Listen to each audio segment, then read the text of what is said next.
morning, good morning, good morning, everybody. The sun is bright today. It's almost like it's not gonna rain today, but you know, I don't believe that. So I will enjoy this nice bright sun while it is out. But let's talk about it this morning. Let's talk about it because who knew that would be a hot topic? Who knew? So I want to talk about it. Hey, Dana. Hey, good morning. I just put my little mini me out, so I'm headed back to wait on Michelle's bus to come, and then I gotta go get labs today, and I'm going to get my booster. What's your booster, Mommy? Oh Lord, I thought she was asleep. She all in my business. Mommy! It's something that Mommy gotta get. What's your booster? Don't worry about it. It's Mommy stuff, okay? What's your booster? Girl, go back to sleep. What? I want to ask. Oh, it's okay. It's something for Mommy, okay? I gotta put the heating pad on my neck later. I think I slept bad and got stiff neck a little bit.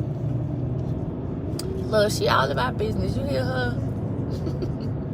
But let's talk about this. Let's talk about this overwhelm. So, I shared a post. It wasn't my original post, and the person who I shared it from, it wasn't even their original post. I've actually seen this post years ago. I usually see it probably at least once or twice a year anyway. But I think when I saw it yesterday, I said, you know what, let me share this because I feel like there are a lot of people that needed to hear that post, myself included, because, you know, I get in moments where I know for a fact it has nothing to do with me being overwhelmed. It's just that I'm just being plain lazy. Like, I know what I need to do and I just don't do it.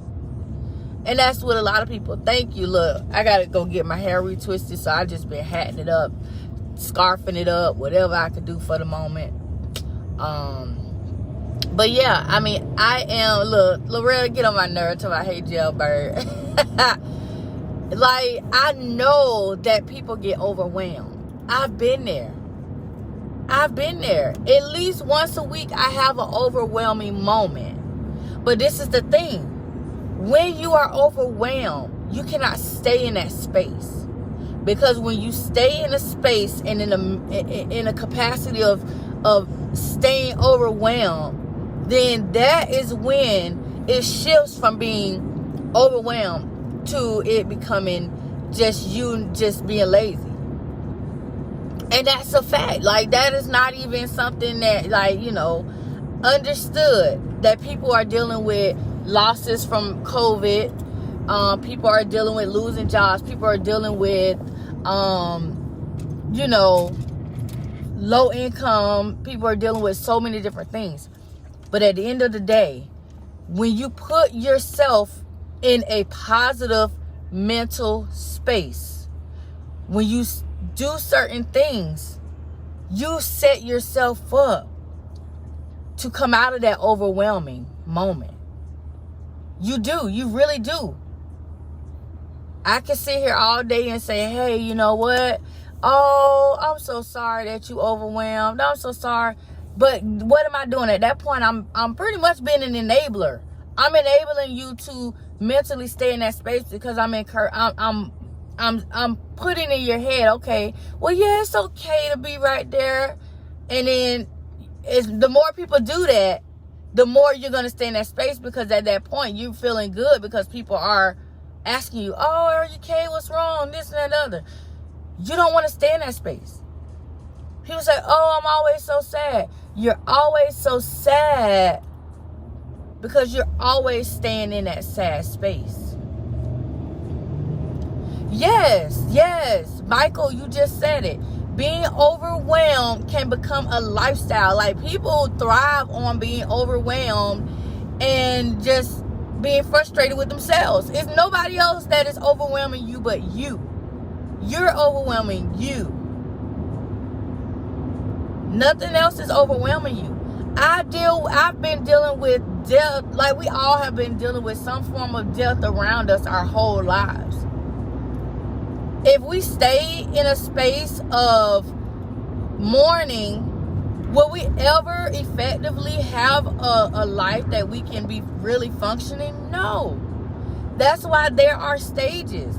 You're gonna go through stages of grief. You're gonna go through the stages of missing a person, and it's not gonna go away overnight. We know that. But once you realize, okay, yes, this person is gone, they're not coming back. I gotta do what I gotta do. I gotta push forward. They would want me to push forward. You have to put yourself from that space of mourning into that space of knowing that despite that person no longer being here, that person wants to see you push forward. They want to see you thrive. They want to see you do all of the things that you told them that you were going to do, even though they're no longer there with you. Okay? You have to do that. People don't want to hear it, though. The fact that the reality of the thing is, people do not want you to call them out on their shit. Period. They don't. And it's not even really calling somebody out on it. It's just making them realize, like, hey, listen, maybe if you try X, Y, and Z, you'll see a difference. It might not work for everybody. Of course, yes, we have people who have issues mentally. We have people that deal with true anxiety, true depression, things where they have to physically go and see a physician for these things. And that is 100% understandable. And even at that, what happens when they go see this specialist and they go see this therapist? What happens? That therapist does what? That therapist is going to call them out on their shit too. That therapist is going to say, hey, yes, this is where you're at, but where do you want to go? Where do you want to go? Where do you want to take this where you're at now and you want to put it into a positive light? So where do you want to go? How do you want to do that? And so it's the same thing. It's just that people feel some kind of way because you ain't a therapist and you ain't a doctor and you ain't whatever. So it's like, well, who are you to say this and this and this? But in reality, if they was to go and pay I could tell you for free. But hey, if you want to go and you want to pay this person however many dollars an hour for them to tell you the same thing I'm telling you, then by all means, you want to pay your little copay because your insurance covers most of it, by all means, go ahead. Hey. But listen, I've been there. I was freaking diagnosed with a disease and found out I was pregnant, not only with one child, but two. And on top of that, they were born before I was even right at 6 months pregnant. They were born. They were in the hospital. I'm filing charges against the man. I'm going through court, back and forth to court, back and forth to the hospital, to the NICU, dealing with a new diagnosis, dealing with all this stuff at one time. You think I don't know what it means to be overwhelmed? Man, listen, I was just overwhelmed 2 weeks ago. I was just overwhelmed not even 2 weeks ago. What was it? Last week before last. I just moved. And it was overwhelming because not only on top of that, I had a short time frame where I could move. Then I had to stop, go pick kids up from school, bring them where they needed to be so they could be out the way, and move furniture. So, man, listen, you think I don't know what it means to be overwhelmed? I know what it means to be overwhelmed. But I also know that if I implement certain things in my life, it is going to not only possibly eliminate the overwhelmness that I'm feeling, but it's going to establish routines and it's going to create habits, great positive habits that are going to make every day smooth. Just like that post said, you might not even need all those tips in that post. Wake up early. Guess what?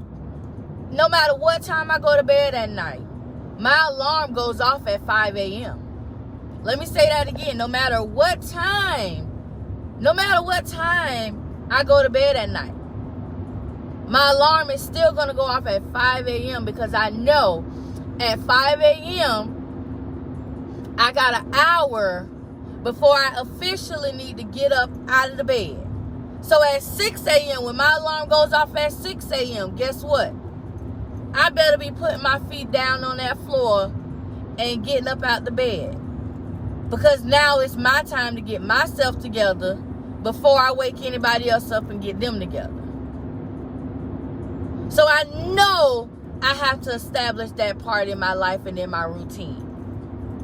Get an agenda. If you know me, most of y'all have known me for years. Some of y'all know me my whole life.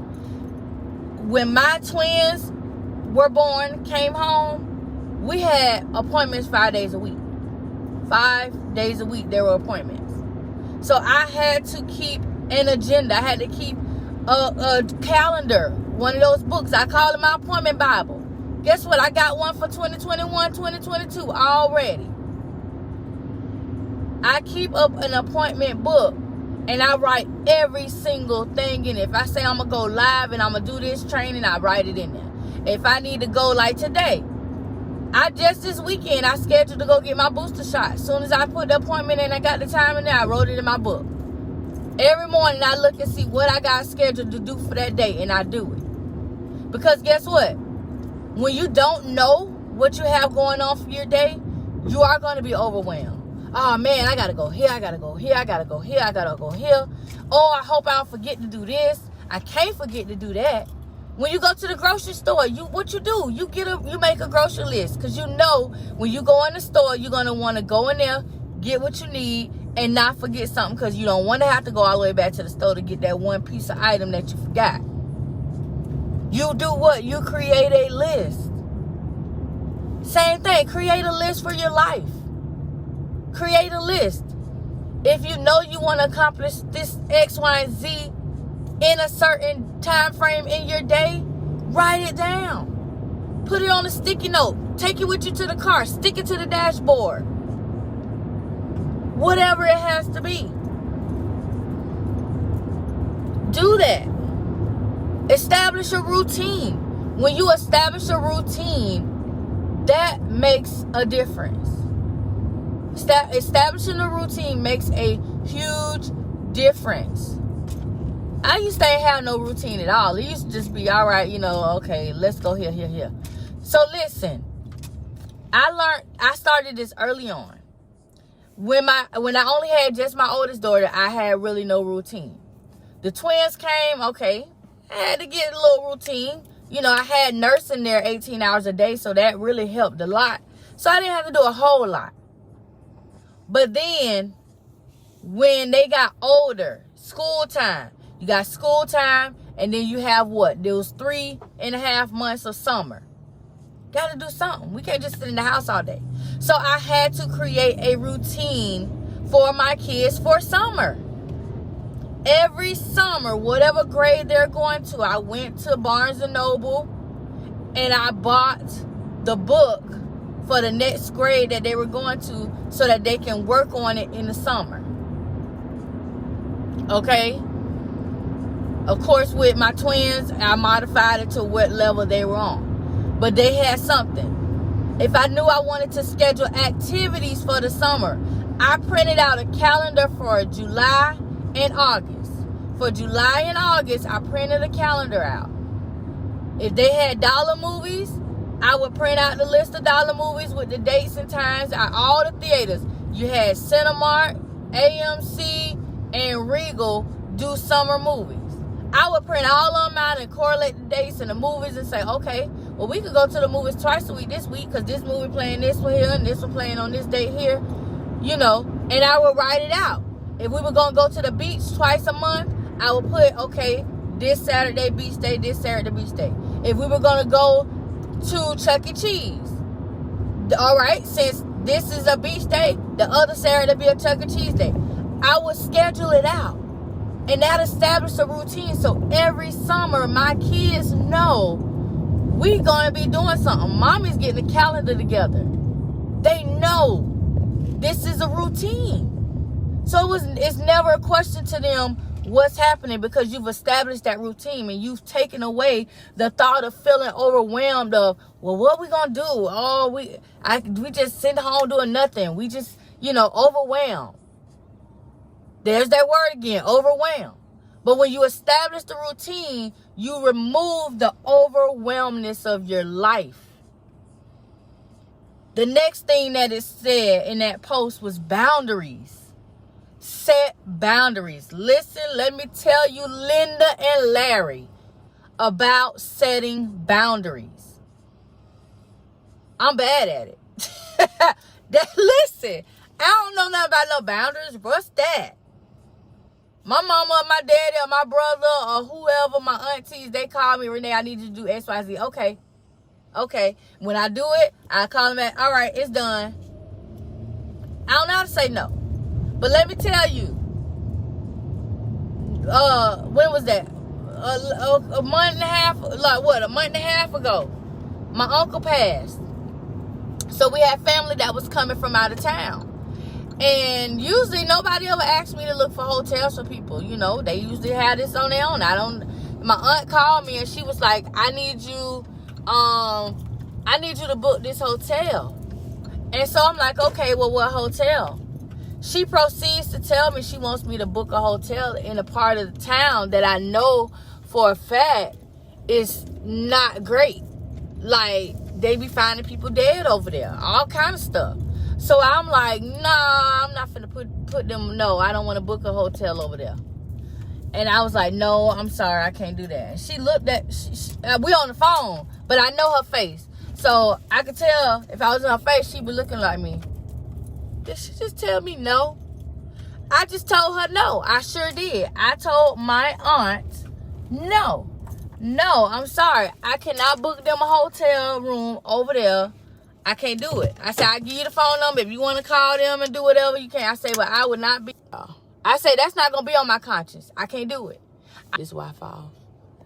I had to cut the Wi-Fi off so I could start trying to connect to the Wi-Fi inside. But yeah. I was like, I am not about to book nobody a hotel. So I said no. And it felt good, y'all. I was like, yes. I said no. And she was okay with it. I could tell she was a little uneasy about it, but it was okay. So you got to set those boundaries. You got to learn how to say no. Because you are allowing yourself to be overwhelmed. There's that word again. You're allowing yourself to be overwhelmed when you put the task for other people on your plate. Let me say that again. You become overwhelmed when you put the task of other people on your plate. It's your plate. Your plate should only be holding and housing your task. Not everybody else is around you. Your task. So it's okay to say no. It's okay to, say, oh, well, let me think about it. And then your end result of thinking about it is no. Okay? It's perfectly fine. It's okay. All right. The other part, it says stick to a schedule. We kind of already talked about that. But it's still very important to remember. Once you establish that routine and that schedule, stick to it. Stick to it. Stick to it. It's so many mornings when I wake up and my alarm clock go off at 6 a.m. and my dad calls because he is also my alarm clock. I tell my dad to call me every morning at 6 a.m. because he's already up. My dad's a truck driver. He gets up early and he starts driving. So at 6 a.m., not only does my alarm go off, but my dad calls me and says, hey, you up? I say, I'm up. Now, sometimes I don't be up, but I be like, I'm up. And then I lay down and be like, all right, let me get up. Come on, Renee, you got to get up. Even if I just fell asleep at 3 a.m. and it's 6, yeah, get up, Renee, get up. I still get up because I know if I slip on my schedule even 5 minutes, the whole morning shifts. The whole morning will shift. I have alarms set for every hour and sometimes every half hour or on a quarter, however. I know that once my alarm goes off at 6:45, I should be fully dressed, and I should be preparing the kids' clothes. I get my son ready on my bed. I put the girls' clothes. They already be out and ready. I take them off the hangers, and I lay them out on the bed. He gets dressed first. I know that by 7:30 or 7:15, 7:30, I should already be fixing breakfast. They should be eating breakfast. If I veer off of that, by 7:30, my son should be in his wheelchair, and I should be walking out to the car, putting book bags in the car, putting my cup of cappuccino in the car. I bring everything out. I bring my purse out. Everything comes out. So that I know when his bus comes, as soon as his bus comes, all they got to do is walk and get in the car. He get on the bus and we go. So I stick to that schedule, because if any veer off of that schedule, I'm going to be overwhelmed. There's that word again. You hear it pops up. So I know if I don't want to have an overwhelming morning, I don't want to be feeling like I'm just crazy all over the place in the morning, I have to stick to that. And the last thing that it said on there, track your deadlines. Track your deadlines. This is so important. And I'm going to say this, create deadlines for your life. If you say, this is the biggest thing. The biggest thing that people do is New Year's. Oh, I'm about to work out. I'm about to be fit. I'm about to get summertime fine. Start January 1st. I'm about to bring this new year in. We about to get it done. And then here it is, January 15th. And you ain't touched nothing. You eating that donut. You eating that cake.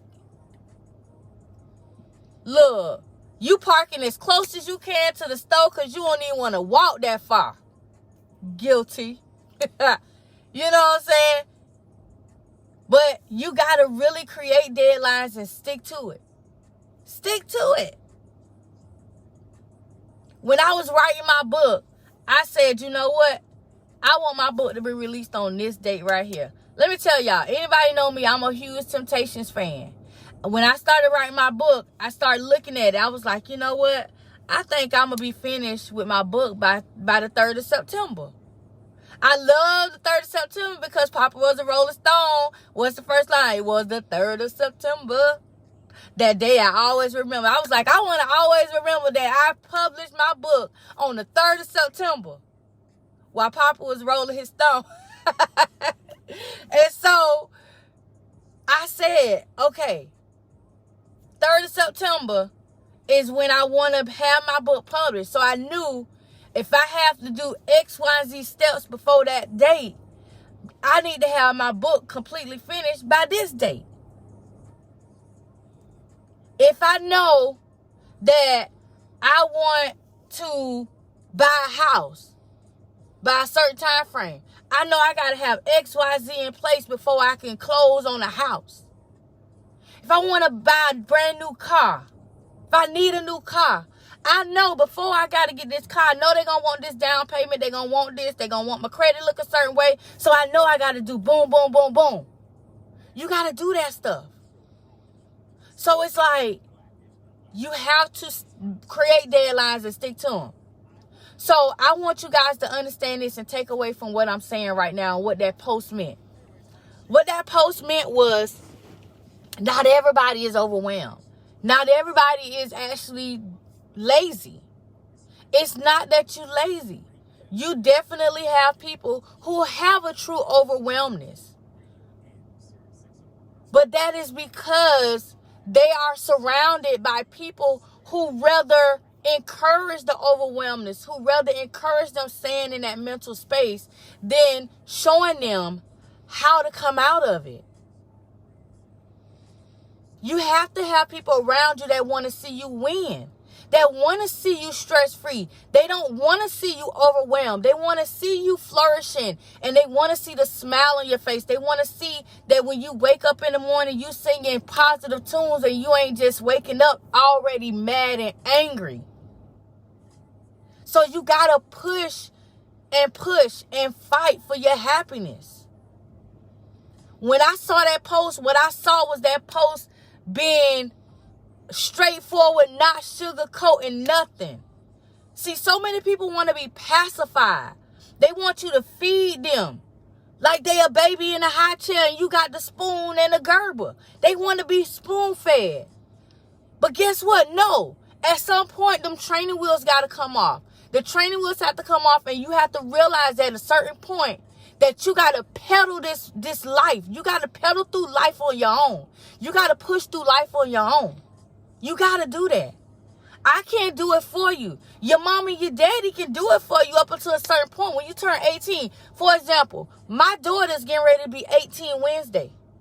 So from birth up until tomorrow, I have to have the confidence and the positivity to know that for 17 years of her life that I've equipped her to be ready to take off these training wheels that I've been having her on for 17 years, and that when she turns 18, that yes, she's still going to need me at points in life, but for the most part, she's going to have to pedal on her own. She's going to have to fail on her own. She's going to have to figure out how to succeed on her own. She's going to have to figure out how to fall and get back up. What Donnie said, we fall down, but we get up. So she's got to fall down, and she's got to realize that when she's down there, she ain't got to stay down there. And you got to do the same thing. You got to realize when you get down there, don't stay down there. Don't stay down there, because guess what? While you down there, I'm walking over you. Your auntie, your cousins, your sisters, your brothers, your friends, your colleagues. Everybody in the world is walking over you because they looking like, why you down there, girl? Sir, get up. Let's go. Let's go. Let's move. Because guess what? I might reach down and grab your hand a couple times, but if you keep falling down there and you want to stay down there, guess what? I'm going to just have to let you stay down there until you really realize that, hey, you know what? Let me just wake up. You got to really just have an epiphany moment at that point. Because ain't nothing I can do for you and nothing else anybody else can do for you. You have to want it for yourself. You got to want it for yourself. Period. Okay? I just wanted to share this with y'all and to break it down, because I feel like a lot of people are looking at this post that was made and they're looking at it like, oh, you are making people who actually are overwhelmed feel like X, Y, and Z. No, what that post should be doing, that post should be waking people up. It should be putting so much fire and anger in you that you say, you know what? This post really bothering me. Maybe I need to fix it so I ain't so bothered by this post. That's what it really is. You're bothered by a post that's speaking to you because it's where you're at. If you weren't at that point, you wouldn't be shaken, bothered, stirred together and all that. You would be looking at that post like, man, I remember when I was at that point, and this right here helped me. The boundaries helped me.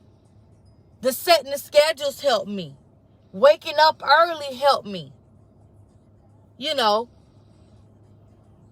So definitely, you guys, do not take that post and feel like it's supposed to try to make you feel bad. It's not. It's to boost you. I'm about to put my baby on the bus. I want y'all to have a wonderful Monday, and we will talk again soon, you guys. Love you.